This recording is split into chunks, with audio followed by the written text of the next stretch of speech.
Welcome to Enhanced Radio Classics, the show where we revisit the golden age of radio, bringing timeless stories back to life with improved audio quality and fascinating insights. I'm your host, Brian. In this episode, we're going to continue our retrospective of the legendary radio series, The Mercury Theater on the Air. We'll be listening to the fourth broadcast titled 39 Steps. Now, The 39 Steps is a thrilling tale famously brought to the big screen by Alfred Hitchcock in 1935, just a few years before this radio broadcast. Orson Welles himself shared high praise for the film, calling it a masterpiece. However, the Mercury Theater's radio version offers a unique interpretation of the story, with notable differences from Hitchcock's film, a topic Welles comments on at the end of this broadcast. Welles was more interested in telling the story from the book rather than the film. The book, 39 Steps, is a 1915 adventure novel by Scottish author John Buchan. It's the first of 5 novels featuring Richard Hannay, who Welles plays in this broadcast. Unlike the 39 Steps dress rehearsal, which we heard previously, the audio quality for this broadcast isn't perfect. I've worked hard to clean it up as much as possible, and believe this is one of the best versions that you will find out there. So without further ado, let's step back in time and enjoy 39 Steps, as performed by the Mercury Theater on the Air, and was broadcast on August 1st, 1938.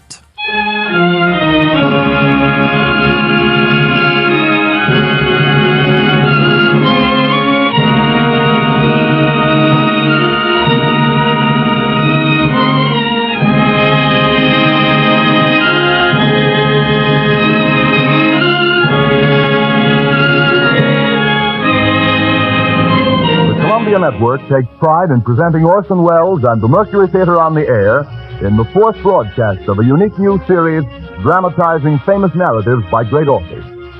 This is the first time that a complete theatrical producing company has been brought to radio, and the Columbia Network again welcomes Mr. Welles and his associates to its own stations and to the stations of the Canadian Broadcasting Corporation, coast to coast. Every week, Orson Welles invites our listeners to suggest their favorite titles. And tonight, the Mercury Theater on the Air presents 39 Steps by John Buchan, with Orson Welles as Richard Hannay and Marmaduke Jopley. Here is Orson Welles. Good evening, ladies and gentlemen. I cannot divulge the full name of the author of the 39 Steps. 7 university degrees and a title make him a gentleman and a scholar, and also practically unpronounceable. But I think you'd like to know, if you didn't, that it is the present Governor-General of the Dominion of Canada and first Baron of Tweedsmuir who perpetrated this tall and shamelessly exciting spy story about high doings in Scotland.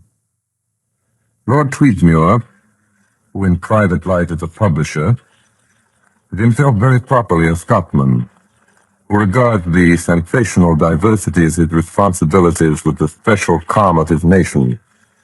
I regard my business, he says, as my profession. Writing is my amusement, and politics is my duty.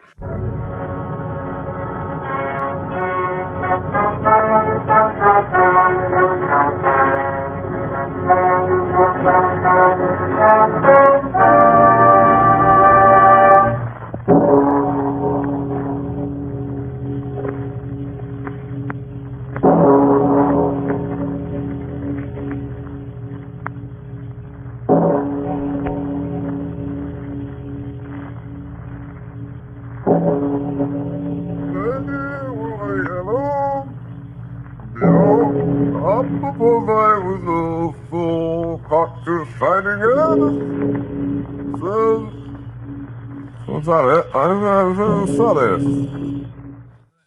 I was sorry. Can't do more than that. It's boiled.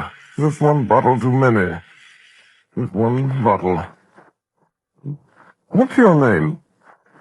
I say, old fellow. What's your name? All right. Damn there, Miss Friedendale, Valentine. I never saw you before in my life. But here was the yellow, the old window, hopped upon my window, too. Good night. I say good night, old fellow. Hey, you're the bowler. You're the bowler head. Good night. Codfish shining head and head. Oh, the door's open. Shot Henny, Richard Henny. To see. Richard Henny, to see. Richard Henny, to see. To see, to see, to see. Richard Henny, wake up. Wake up, it's Marmaduke, good old Marmaduke, Marmaduke the early worm. Wake up, you're going to Scotland, remember, we're shooting, good old shooting. Sorry, fishing, good old fishing. Yeah, I can early start, I take Henny.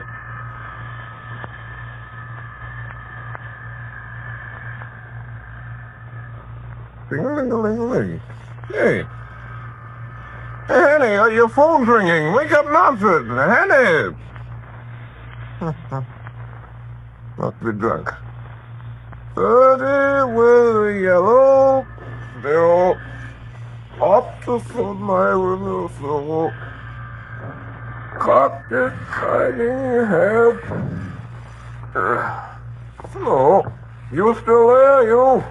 Across the street?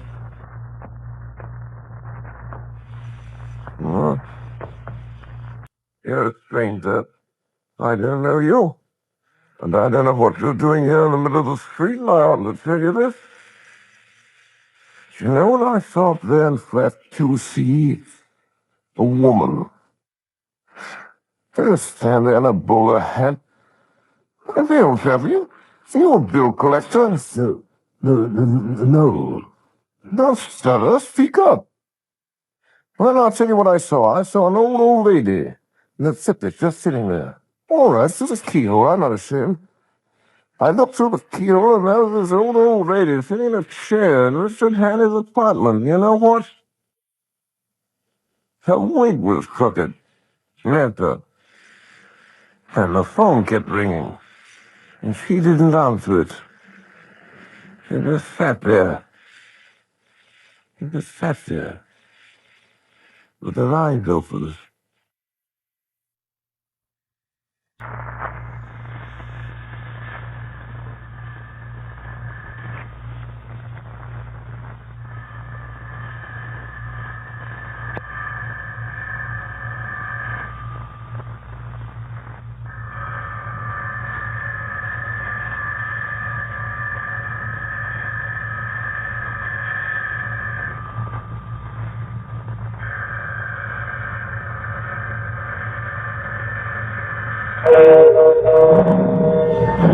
South Express?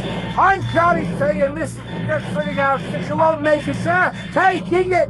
Hey, dig it, sir.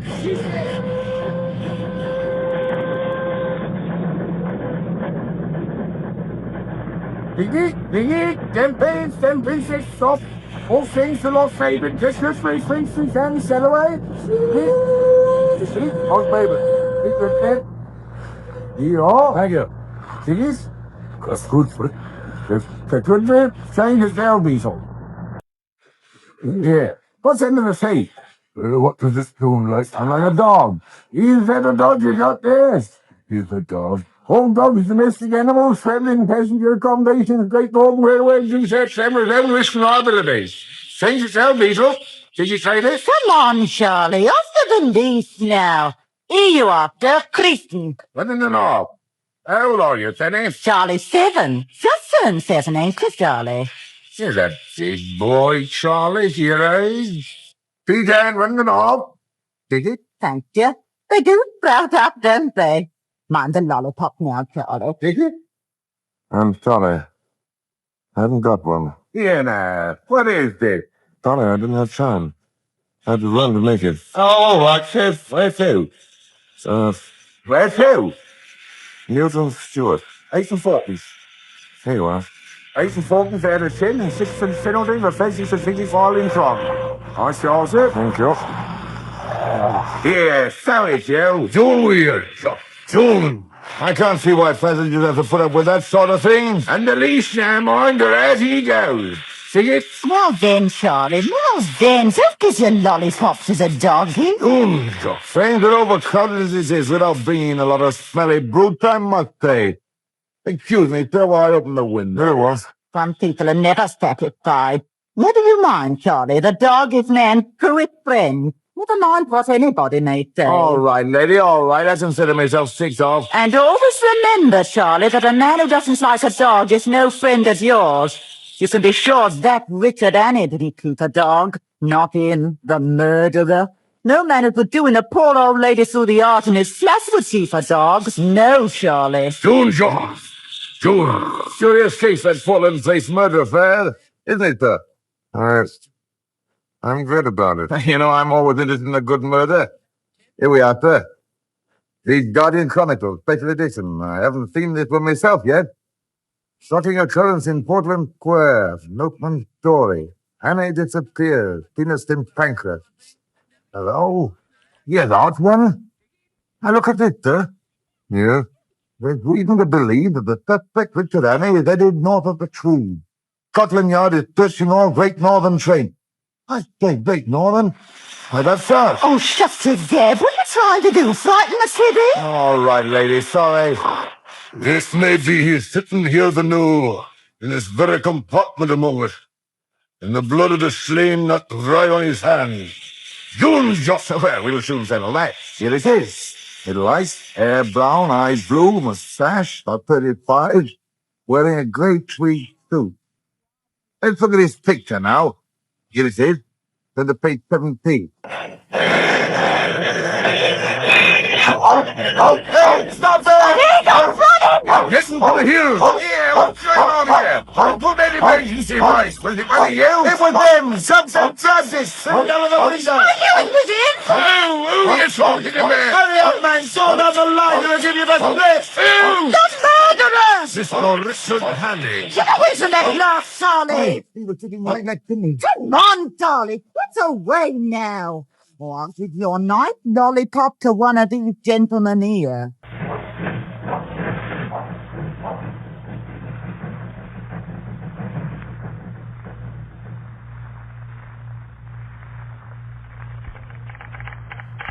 What rose Richard Henne wanted the Boston Place murder. Reported in stolen car. Large green Daimler speeding south.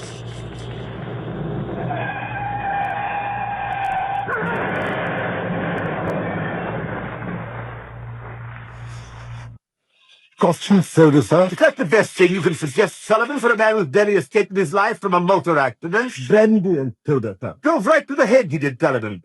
Went through it like butter, down the vag and into the verns. Lucky he came out alive. Gin and tonic, sir. Lucky thing, too, I came along, fished him out.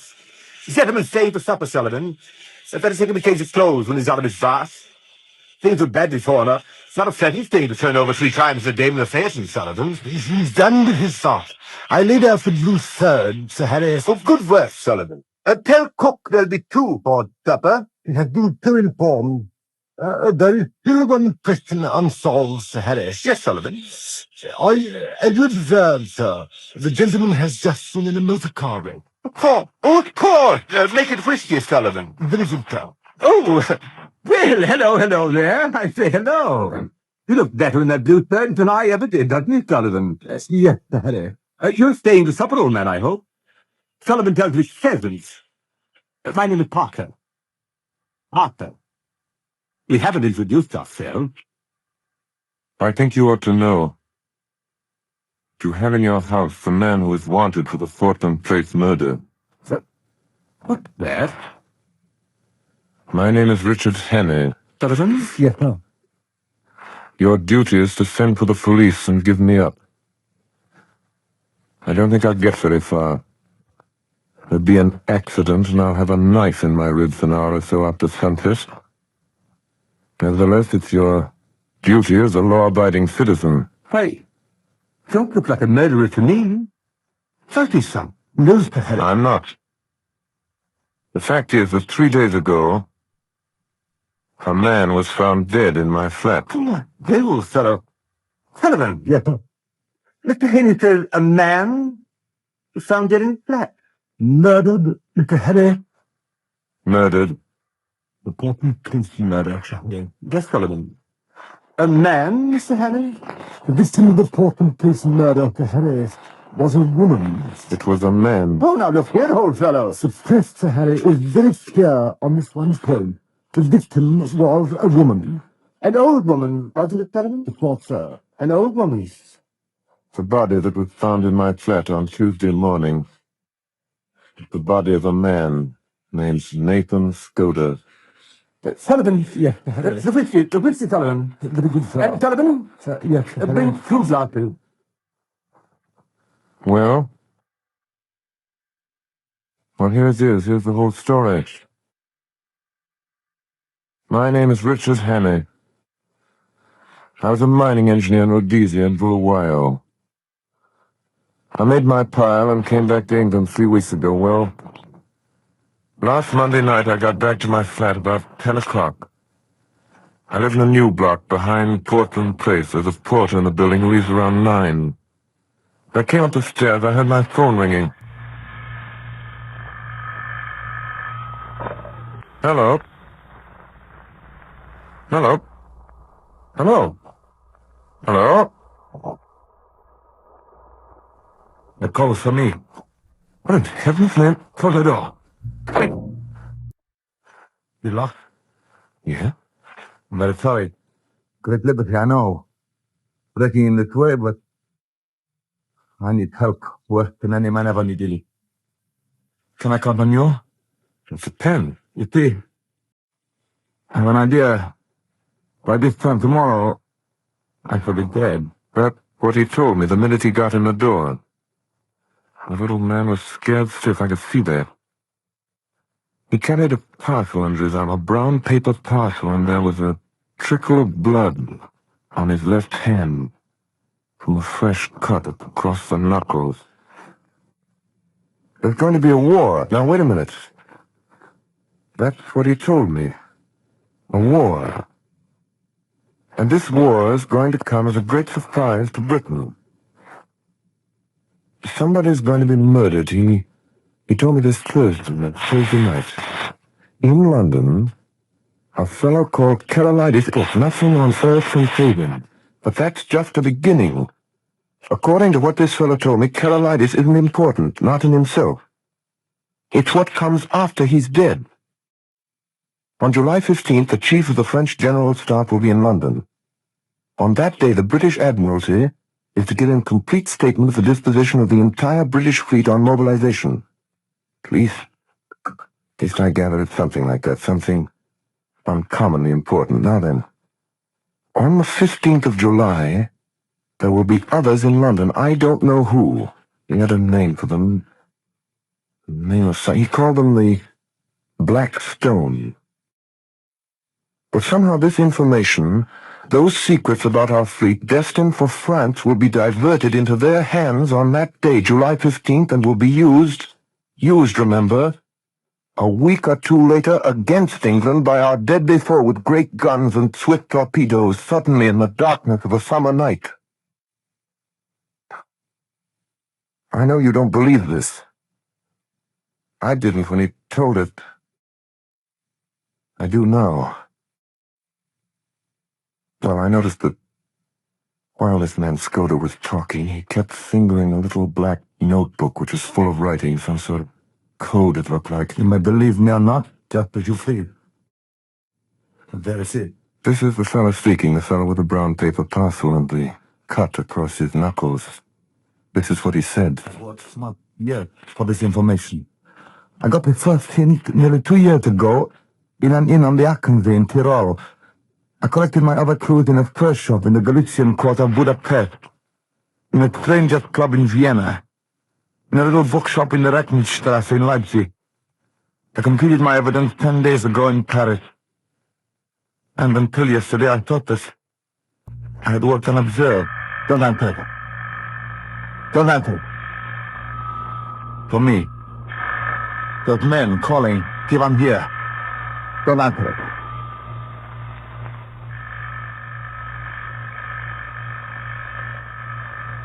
Yeah. Let me show you something. Will you please turn off the lights? Yes. Come to the window. Look. Down there. Well, I looked. For a moment, I saw nothing but the deserted street below. Then I noticed a man in a bowler hat standing in a doorway across the street.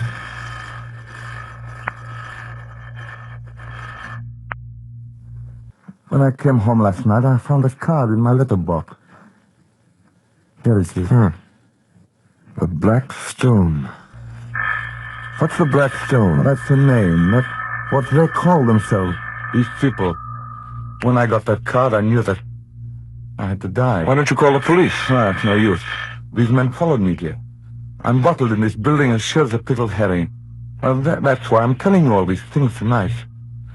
If I fail, well, I should hate to leave this scene without leaving somebody behind for a fight.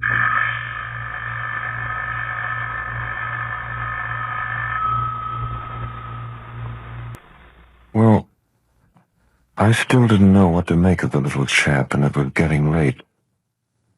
So I made him a bed in my smoking room. Good night. Good night. And in case I'm not here in the morning, I haven't the privilege of your name, sir, but let me tell you, you're a white man. Oh, I said before you go to bed, I'll thank you to lend me a razor.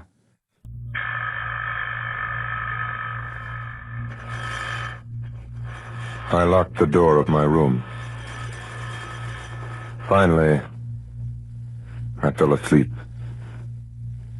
I woke before dawn, couldn't go to bed again. I lit a cigarette and started to read. Then I noticed that the light in the smoking room was still on. I got up, I had a cigarette in my mouth, I remember, and as I pushed open the smoking room door, I saw something that made me drop my cigarette.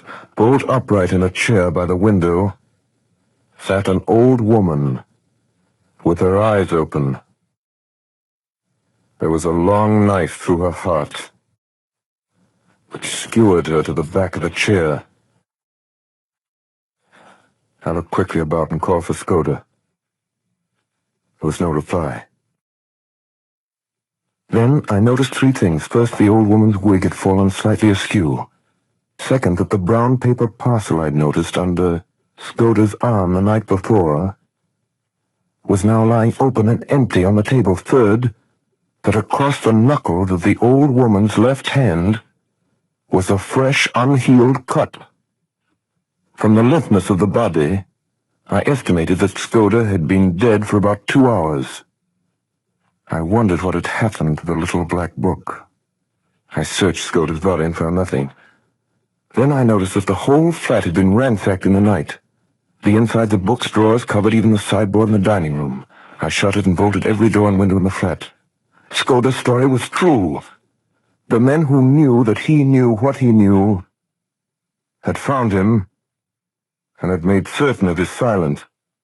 You see, his disguise had not saved him. I'd be the next to go. But suppose I went out now and called the police. What kind of a story could I tell about Skoda? If I told them the truth, they'd simply laugh at me. I'd be charged with murder. The best I could hope for was jail. And that was just what they wanted for me. An English prison was as good a way of getting rid of me till after July 15th as a knife in my chest. I got out an atlas and looked at the big map of the British Isle. My notion was to get off to some wild district, some open space where my South African experience would be of help to me, some place where I'd be safe hiding for 6 days until July 15th. And I decided Scotland would be best. There was a train from St. Pancras at 7:10. I went to the window and looked out between the shutters. It was beginning to get light. I saw a man standing in the doorway in a bowler hat. Then another man, who seemed to be drunk, came down in evening dress down the street. He walked unsteadily. He caught sight of the man in the bowler hat and went over and spoke to him. Then he crossed the street and came into the house. Hey, wake up, Marmaduke, good old Marmaduke, why don't you feel anyone? Wake up, join Scotland, remember? The shooting, good old shooting. Oh, sorry, busy. Slow feeling. I got another side there, Hannah.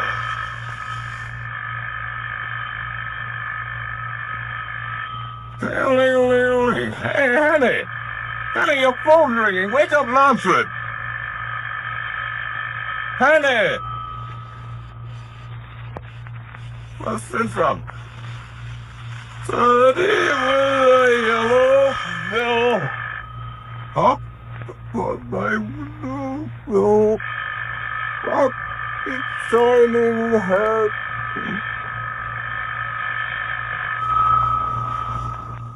I waited till he'd gone. I put a pipe in my pocket and threw my pouch from the tobacco jar on the table by the fireplace. And I poked into the tobacco. My fingers touched something hard, and I drew out Goda's little black book. Somehow that seemed a good omen. I went out into the street, past the doorway, past the man in the bowler hat, and at 7:10 I was at St. Pancras Station. Got this, Brill? Right, Tiger, listen. You're just running out there. You won't make it to, hey? Kick it, hey.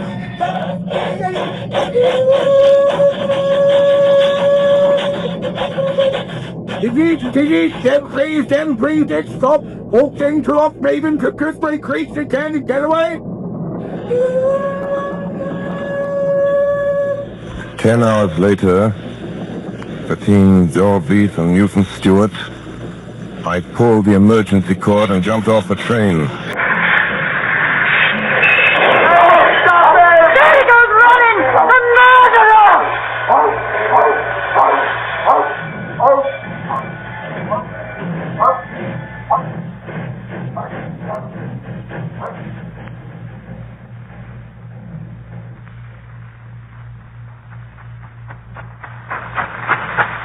I was a good mile from the track before I stopped running. The moor was all around me. You couldn't have found a more peaceful landscape in the world, yet at that moment, for the first time in my life, I felt the terror of the hunted on me. It wasn't the police I was afraid of, but the others who knew that I knew Soda's secret and dared not let me live. They had killed Skoda in my flat within a few yards of me.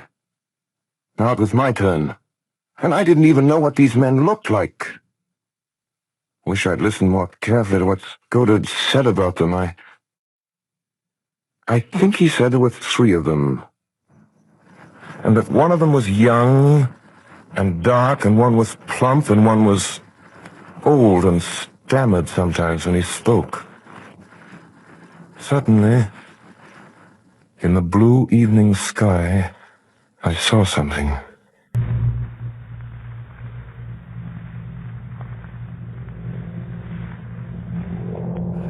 Low down in the south, a monoplane was climbing into the heavens.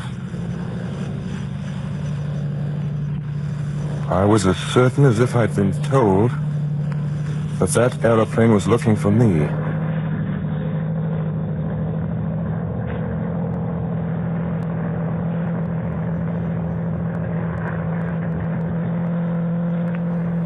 Flew low over the hilltops, and then back over the valley.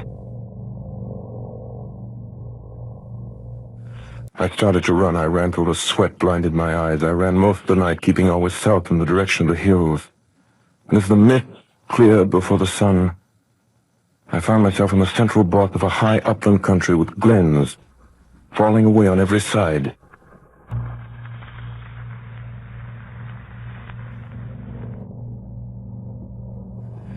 Then I saw the monoplane again, coming up from the east. It was flying high. It circled about me in narrowing circles, the way a hawk wheels before it pounces.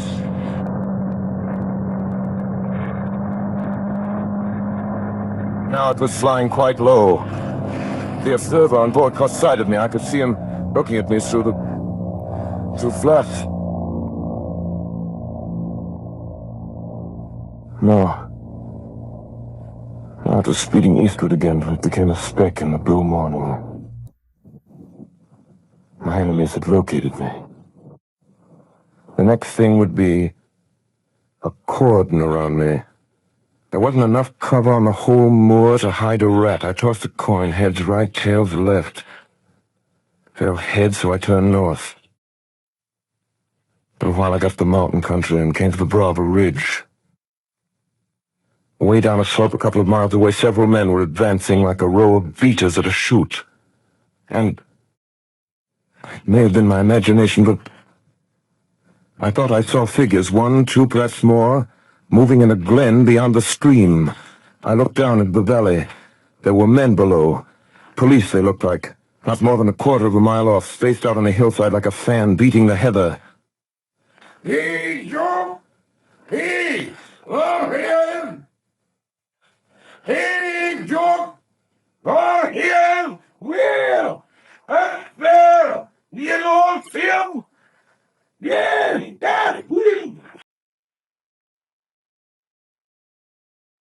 You are listening to the Columbia Network's presentation of Orson Welles and the Mercury Theater in John Buchan 39 Steps. We shall resume the story in a moment. This is the Columbia Broadcasting System.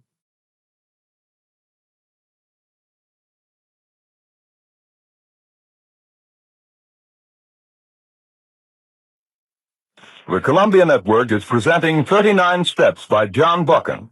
And now the Mercury Theater resumes the story with Orson Welles as Richard Hannay and Marmaduke Jopley.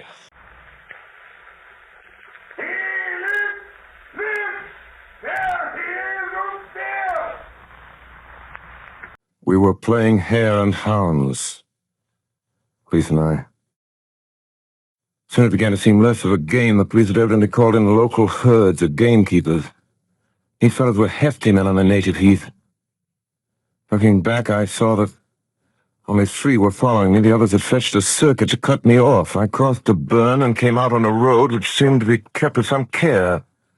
A few hundred yards to my left, I saw the chimneys of a house smoking. There was a veranda in front of the house, and through the grass, I saw the face of an elderly gentleman meekly watching me.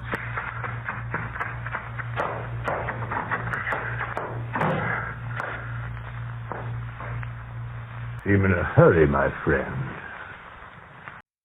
His face was round and shiny, like Mr. Pickwick's, and the top of his head was as bright and bare as a glass bottle.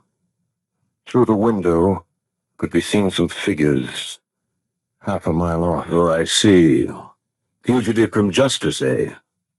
Well, we go into the matter at our leisure. Go into my study. You will see 2 doors facing you. Take the one to the left and close it behind you.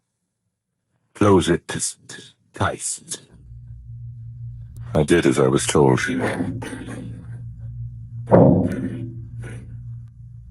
I was in a little dark chamber that smelled of chemicals. I wasn't really too happy.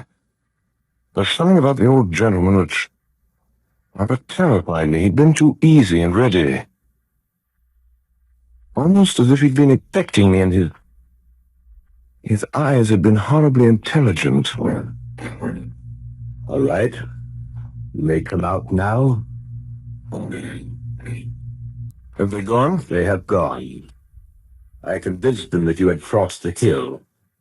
I do not choose that the police should come between me and one whom I am delighted to honor.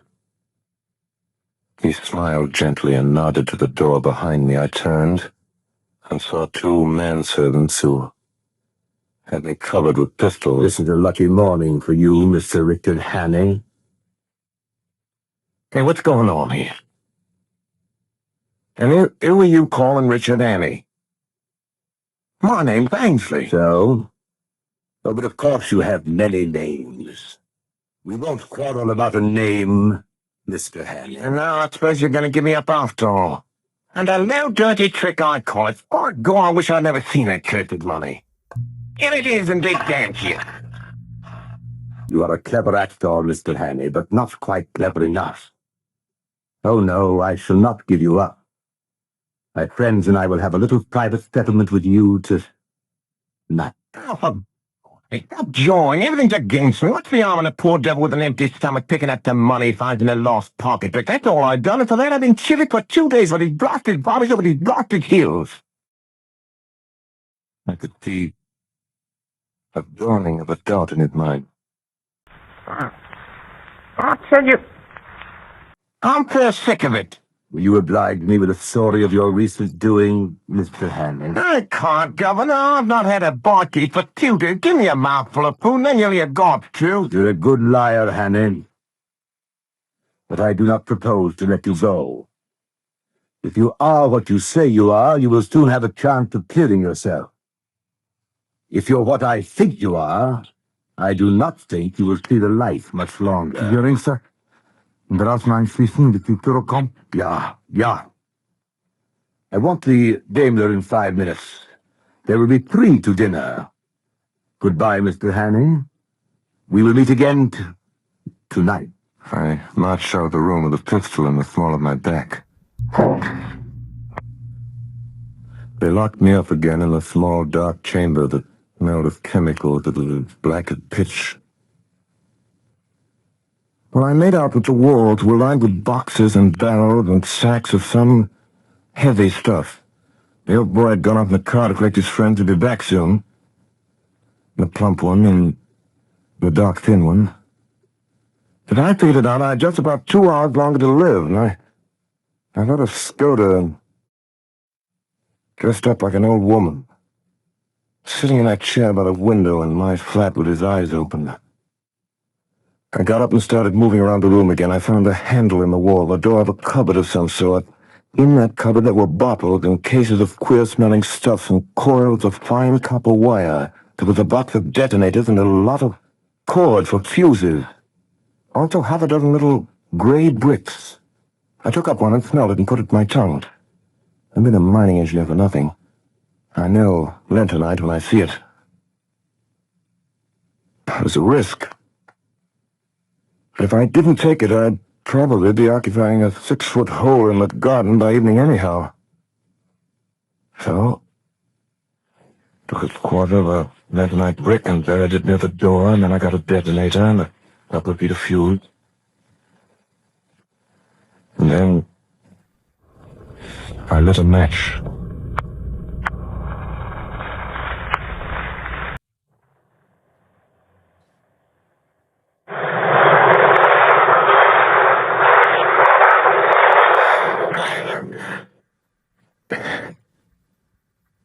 Something had hit my left shoulder. There was a poisonous yellow fog all around me. Somewhere behind me I felt pressure. I started to run. I ran. Much later, in a clearing on a hillside, I saw a small stone building with a tower. The door was open. It was dark and cool inside. I staggered in and sat down on one of the benches. The pain in my shoulder was unbearable. Then I heard steps coming down the path. I found a small door in one corner and narrow stairs running up to the tower. I went up. And most of the top of this tower was taken up with bells. But there was a small ledge outside just wide enough to lie down on. I heard a man downstairs below me, in the tower.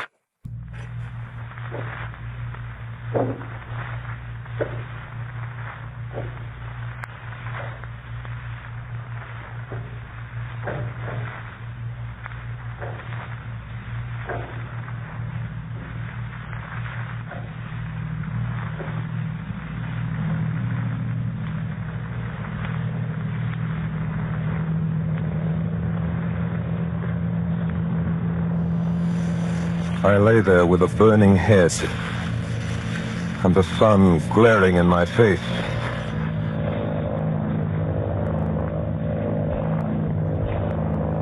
Right above me was the monoplane. They couldn't have missed me lying there on the open ledge.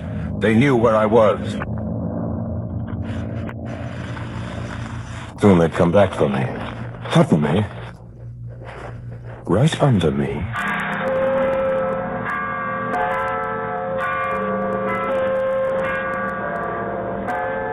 Dells, and presently up the hillside, little soft knots of men began to appear. They came slowly, dozens of them, all moving towards me, slowly advancing, closing in on me. I was too sick to move. I lay there waiting for them to come and get me. Now they were in the building below me. In a few seconds they'd be up the stairs. I waited and no one came. I lay there waiting. Then a thought struck me. Skoda had been murdered on Thursday night, 4 days ago. Thursday, Friday, Saturday, 4 days. Then these men coming up the hills in little dark knots, in black, slowly advancing, closing in on me, were not my enemies. They weren't after me. They didn't even know I was there. They were peacefully walking to church with their families. It was Sunday.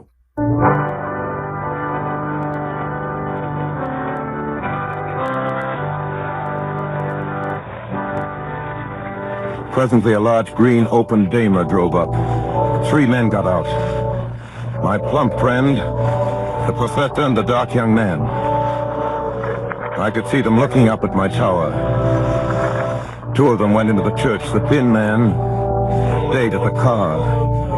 I waited up there on the ledge. But they didn't come up.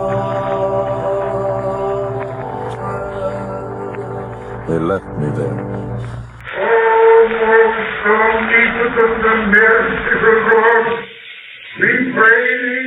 The service had just begun. That gave me about an hour. Now, there was an old iron drain pipe running along the corner of the tower. It didn't seem particularly solid. Besides, I was in full sight of the man in the car. At that moment, it started to rain. The man in the car looked up at the sky. He turned his collar, then he shrugged his shoulders, got out of the car, and went into the church.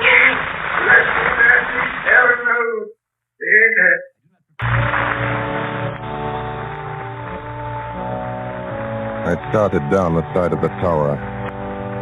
Halfway down, my foot slipped and I fell. The ground was soft. I got up and went over to the car and drove off.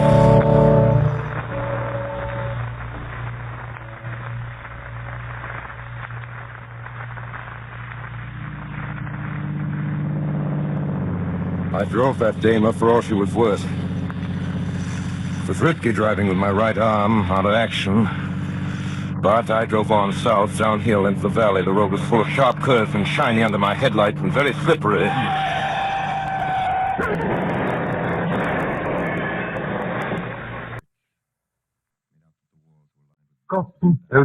That's right, Sullivan.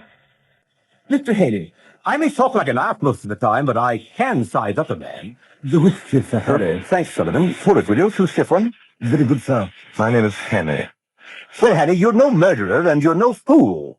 And I believe you're speaking the truth. I'm going to back you up. Now, what can I do? I've got to get in touch with the government sometime before June 15th, or July 15th. That's the day after tomorrow. If you can help me. All right, I will. The permanent secretary at the Foreign Office is my cousin and one of the best going. He's down at his cottage in the country. If you start early tomorrow morning, Sullivan. Yes, Have the station wagon here at 6 in the morning. Yes, sir. And reserve a compartment on the 7th express. Yes, sir. Oh, and Sullivan, Yes, Henry. send a telegram to Sir Walter. Yes, sir. If a man called Henny. Better not use my real name. So that you are. If a man called, Sullivan, you will think of a name for Mr. Hanny? Yes, sir. A short name, sir. Yes, Sullivan. And British, of course. Oh, yes, Sullivan. You can count on me, sir.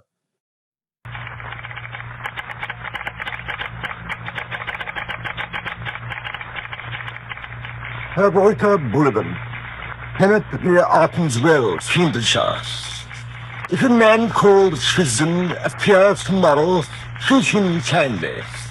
He may tell you something that will wake you up. He will pass the word Blackstone and whistle Annie Laurie. Love, Harry.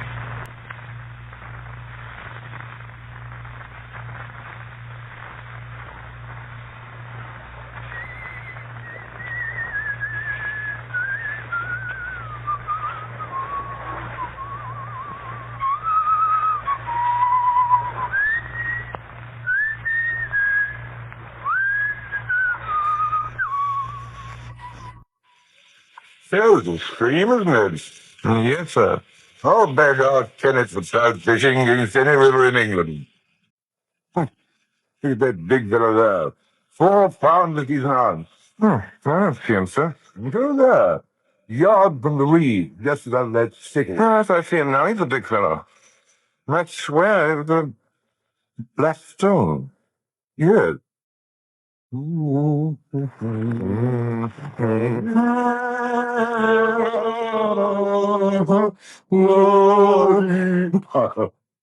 Prison's name, isn't it?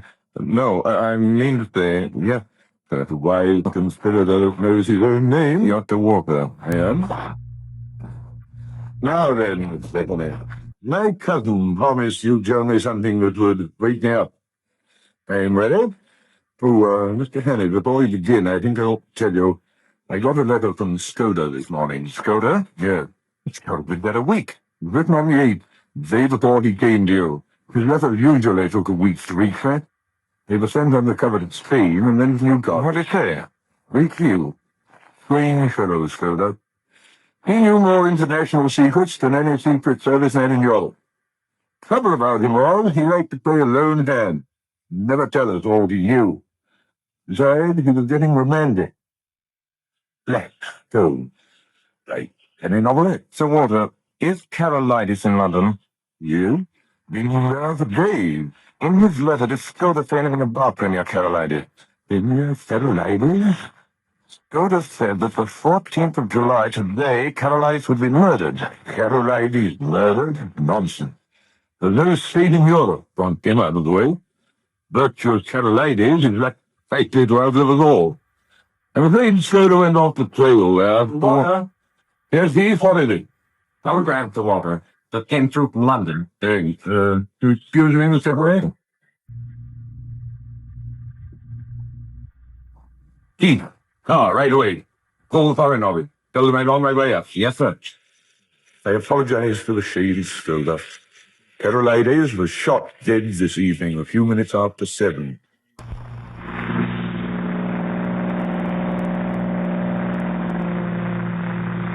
It begins to look like war, Mr. Henry. What about our naval plan to order? You know what Skoda said about you? He said, tomorrow, July 15th. They're taking no chances, Mr. Henry. General Dufour, chief of the French General Staff, arrived in London at 5 late. He dines with the Prime Minister, and then he goes to the Foreign Office. There are 4 people will see him. Whittaker from the Admiralty, myself, Sir Arthur Drew, and General Winstanley. Lord Sterling may be there. But you never know about him. He gets more erratic every day. At the Foreign Office, General Dufour will get a certain document from Whittaker.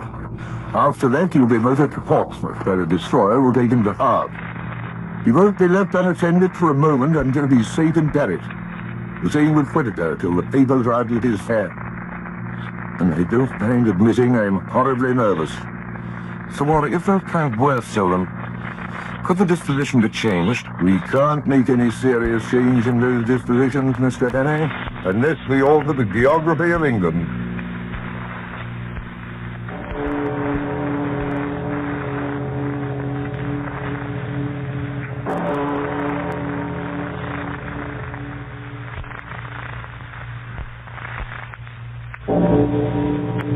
Now, gentlemen, that our meeting is over, I must ask you to give me a few minutes longer of your time. Gentlemen, I ask you to meet Mr. Henry. How do you do, Mr. Henry? General Dufour, honored to meet you. Sir Arthur Drew, how do you do, sir? John Winter, how do you do, sir?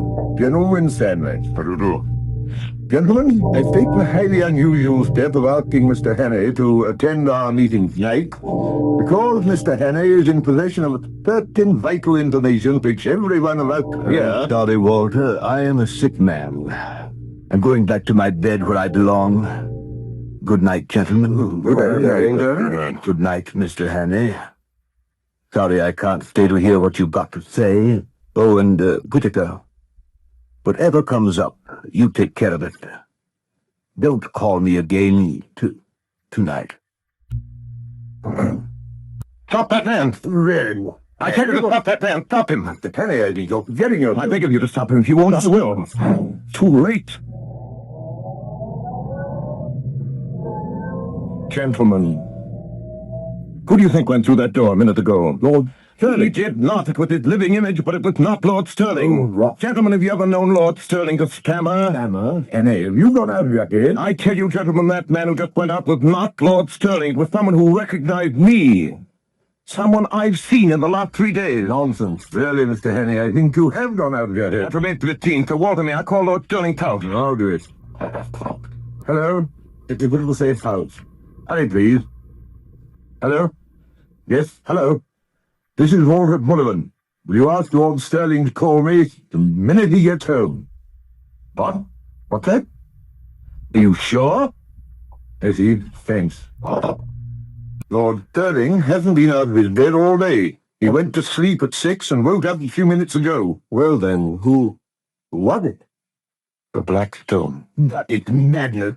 You mean to tell me that that man came here and sat beside me for the best part of an hour, and I didn't detect the imposter? My own chief? You were too interested in other things to have the use of your eyes. You took Lord Sterling for granted. If it had been anybody else, you might have looked more closely. The thing that puzzles me is, what good it is that it here do that fellow, this spy fellow?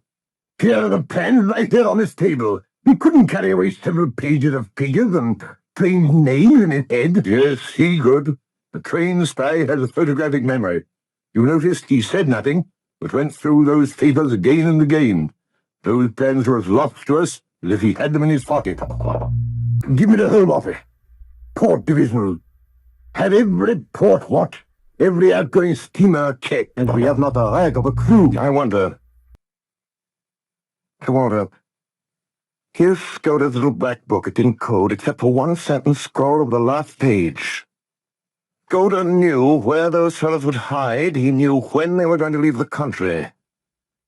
I wonder if in that sentence... What is it? Let's hear it. 39 steps. I counted them. High tide, 10:17 p.m. 39. That is the clue, don't you see? And it was someplace where high tide was at 10:17. There are at least 100 places in England where the tide high at 10:17 tomorrow. We've gone from that. Not they. They have their own secret plans, and they won't be hurried. 39 step. What does he mean by step? Finney, he wouldn't have mentioned their number. It must be a place where there's more than one set of stairs. Home Office, Department of Transportation. Hello, Bullivant speaking.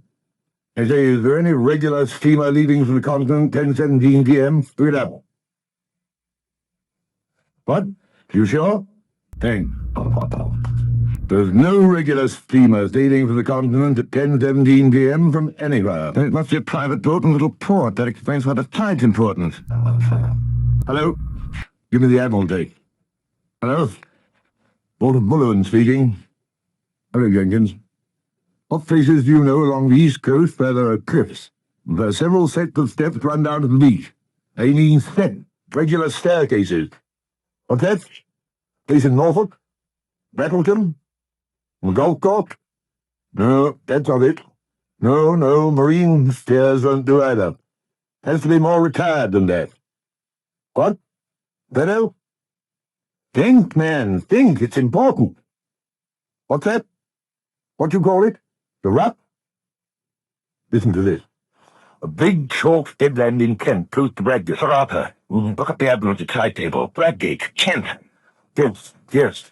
A lot of villas on top of a cliff, and some of the houses have staircases down to a private beach. All right, Sir Arthur. Here, listen to this. Bradgate, high tide, July the 15th, 10:17 p.m.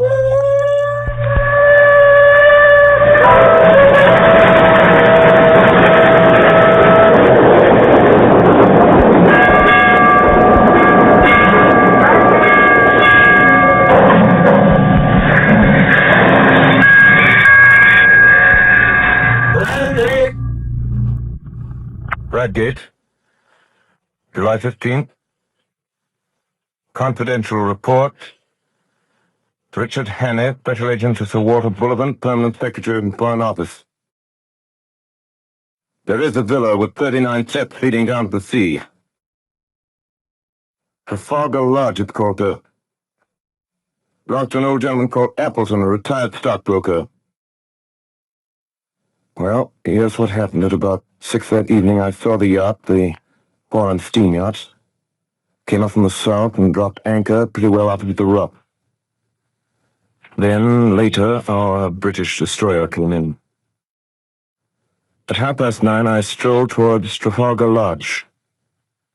The Scotland Yard men would be posted around the house by now, but there was no sign of a soul. The house stood as open and public as a charity bazaar. Yes, sir? Does Mr. Appleton live here? Yes, sir. If I see him, please. After you give in, will you wait here in the hall, please, sir? I found myself in a neat hall. There were the golf club and tennis rackets which you'll find in 10,000 British homes. There was, grandfather clock checking a barometer and a printer Chiltern winning the Grand National. What name shall I say, sir? Hannay. Will you come this way, please, sir? Mr. Hannay. The old man rose to meet me. He was in evening dress. So was the plump one. The third, the dark one, wore a blue serge suit, the colors of some club or school. Hannay, you wish to see me? One moment, you fellows, I'll join you. Better go to the smoking room, Mr. Hannay. We'll stay here. I think we've met before. I guess you know my business. Maybe, sir, maybe. I haven't a very good memory. I'm afraid you must tell me your errand, for I really don't know it. Well then, I've come to tell you that the game's up. I have a warrant here for the arrest of you three. A warrant? Really? Yes. Good Lord, what for? For the murder of Nathan Stoddard in London on the 8th day of this month. Why, I've never heard the name before. Good heaven, you must be mad, sir. Where'd he come from? Scotland Yard. Why, don't get fussed at that. It's all ridiculous and fake. Well, these things happen sometimes. Well, we can easily set it right. I can show that I was out of the country on the 8th, and Bob was down here. You were in London, but of course you can explain what you were doing. Right, Percy. Of course, that's easy enough. The 8th, last Thursday. Why, that was the day after Agatha's wedding. Let me see, what was I doing? I came up in the morning from Woking and lunched at the club with Charlie Steinman. Oh, yes, then I dined at the City Hall, I remember.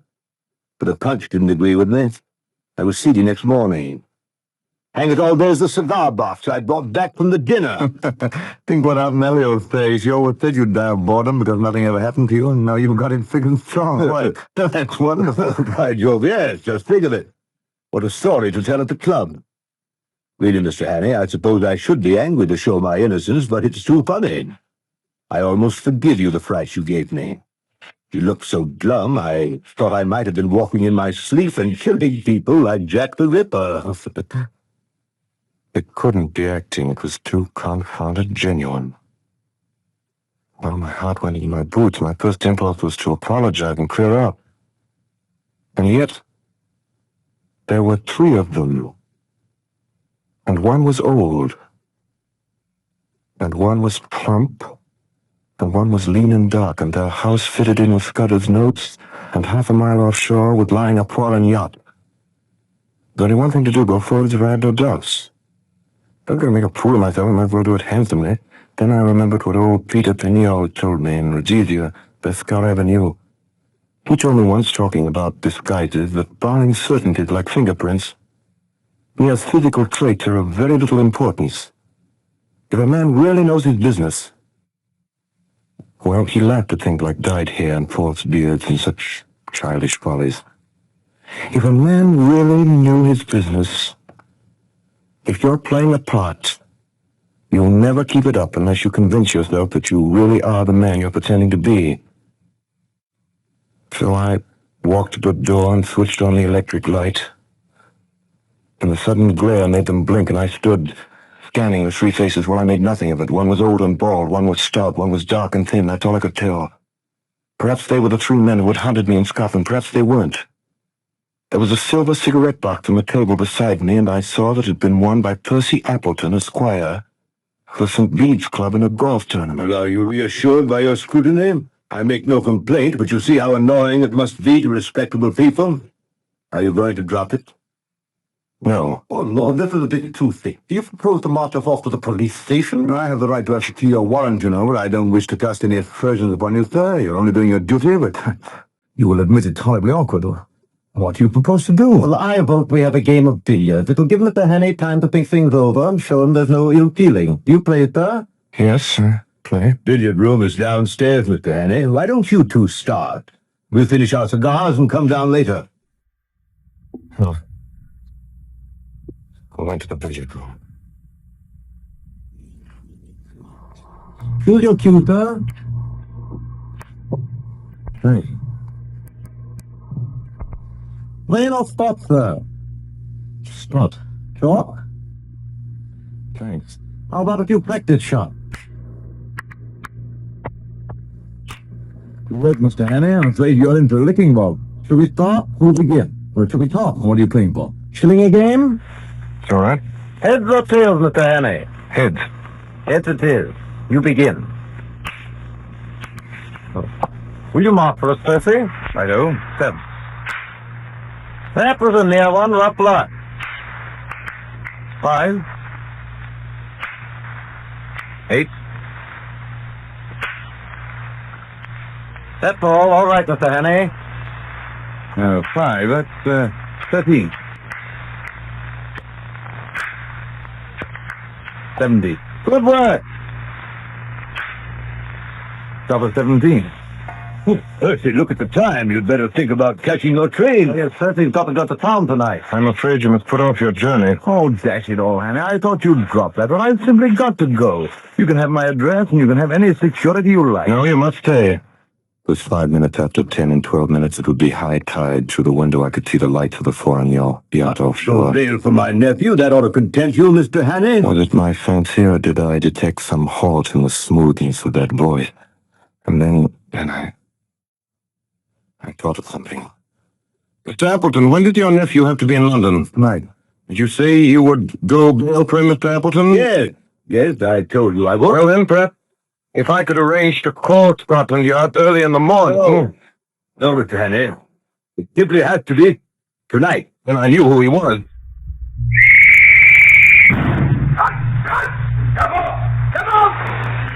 The young dark man leaped from the window. He threw it over the low fence and down the steps before a hand could reach him. Someone switched on the light. The plump one was lying crumpled in a heap. They'd got handcuffs on the old man. Yes, hey. You can't follow him in time.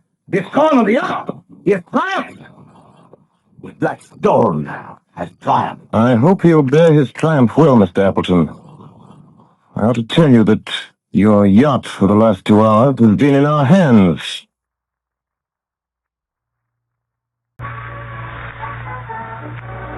Well, Sir Walter, that's about all there is to it. That's the story. You're going to set it down. You know the rest is better than I do. Yoda was right about the war, right, wasn't he? In about a week, I clicked right in the middle of it myself. Because of my Matabidi experience, I got a captain's position straight off. I joined my division on Thursday at Aldershot, and I understand we'll be moving straight up for once. Still, I'm afraid I had most of my excitement before I put on khaki. Anyway, goodbye. Thanks for everything. Great sport while it lasted. Yours, very sincerely, Richard Hannay, August 8, 1914.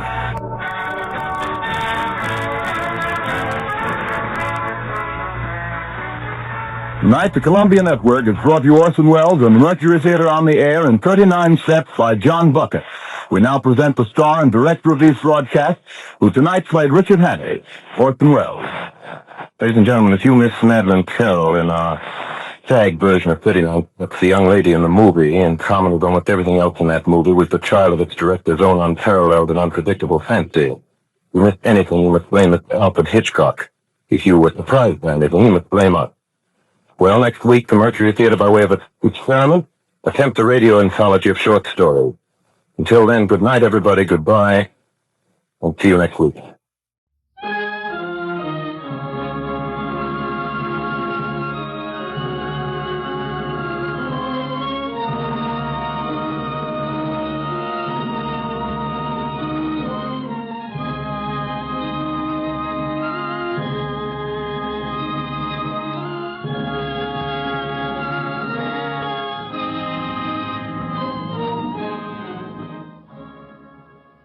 Tonight's production by the Mercury Theater on the Air was heard on the CBS network and through the stations of the Canadian Broadcasting System. Bernard Herrmann conducted the music, and Earl McGill supervised for the Columbia Network. Dan Seymour speaking.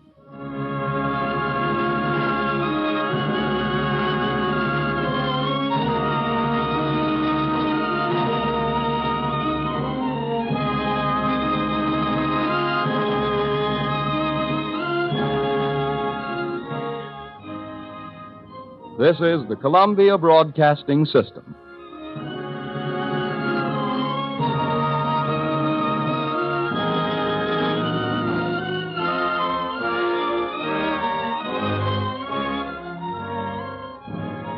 And that was 39 Steps as performed by the Mercury Theater on the Air, the fourth episode from the series and originally broadcast on August 1st, 1938.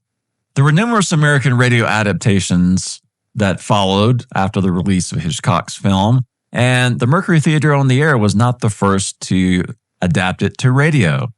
Lux Radio Theater actually had that claim and did their version of 39 Steps in 1937, a year before this broadcast we just heard.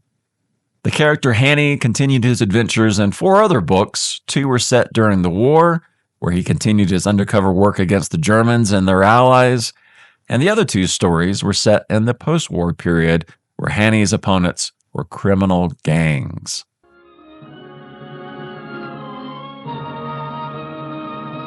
All right, that's all I've got for this particular episode.